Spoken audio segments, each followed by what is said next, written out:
In a dramatic escalation in the Middle East, Israel and US launched a joint attack on Iran, triggering air raid sirens across both Israel and Iran.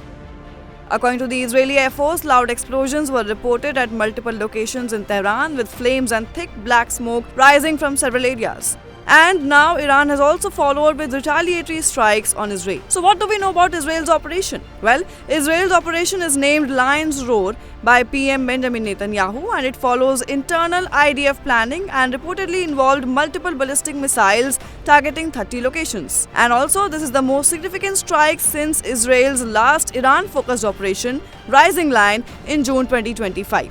The attack comes amid continued threats from US President Donald Trump, who also shared a video message on Truth Social. Our objective is to defend the American people by eliminating imminent threats from the Iranian regime, a vicious group of very hard, terrible people.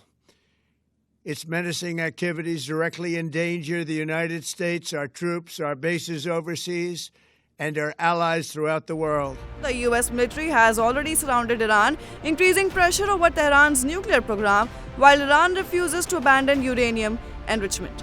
Further reports stated that a strike occurred near Supreme Leader Ayatollah Ali Khamenei's office, though it is unclear if he was present. Following the attacks, Iran closed its entire airspace until further notice, and Ibrahim Azizi, the chairman of Iran's National Security Committee, issued a warning that "We warned you, now you have started down a path whose end is no longer in your hands."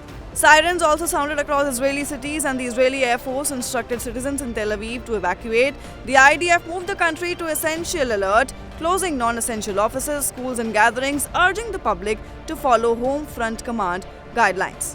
Further, in view of the developing situation, India issued an advisory for all its nationals in Iran and Israel and advised them to exercise utmost caution, avoid unnecessary movements, and overall, the coordinated attacks underscore escalating geopolitical tensions, raising concerns over wider regional conflict and international military escalation.